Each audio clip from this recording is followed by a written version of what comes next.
जगत्रमाणं पत्रो सतिः सर्वाणां गत्रे सतिः रुद्रपतेः जगत्रमाणं पात्रो सतिः सर्वैर्यक्षते शङ्खत्रेणां पात्रोस्ते स्वरभा प्राणिनी जगत्रे वेदां परणं पवित्रं कुरु चासनं भवे सतिः दुर्गायतं कंकरणं तदेव स्वरभायतः सह विरस्पतिः रुद्रपतेः जगत्रमाणं तात्रमाणं तात्रकुष्ठुः रुद्रवेतां करणं तदेव रुद्रापतेः ताराबलं च विद्याबलं च सदनं च देवः लक्ष्मीपतेषु हरणं च देवः विश्वेश्वरी तु पाहेश्वरी देवी च राजस्य आशेश्वरी देवी नारायणी भद्रकाली च चापायणी नमो नमः।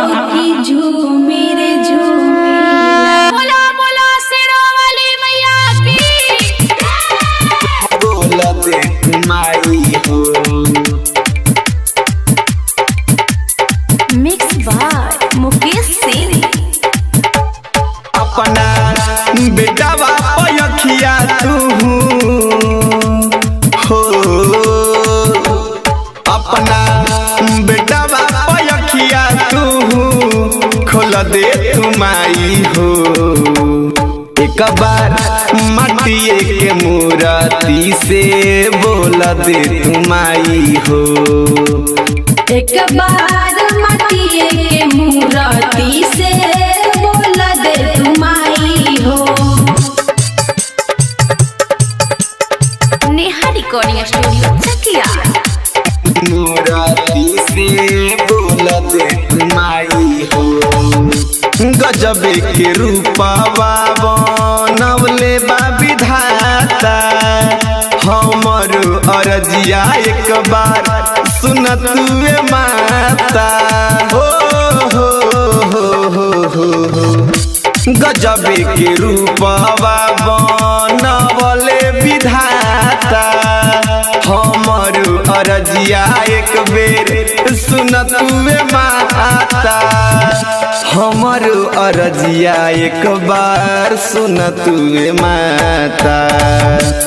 तू हमरो जिंदगिया के जोर दे तू माई हो। तू हमरो जिंदगिया के जोर दे तू माई हो। एक बार माटिए के मूर्ति से बोल दे तू माई हो। एक बार माटिए के मूर्ति से बोल दे तू माई हो। एक बार माटिए के मूर्ति से बोल दे तू माई हो। खुश होला सबे तोहरा दर पे आई के। बीटू बवाली गीतिया कहता बेगाई के हो, हो, हो, हो, हो, हो। खुश होला सबे तोहरा दर पे आई के। बीटू बवाली गीतिया कहता बेगाई के। बीटू बवाली गीतिया कहता बेगाई के। ब्रिज मोहन बिहारी के किस्मत बदल दे तू माई हो।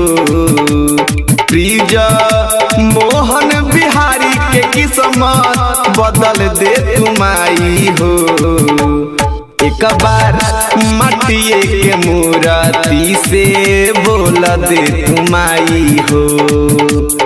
एक बार माटिए के मूर्ति से बोल दे तू माई हो। Mix by Neha Films Chakiya.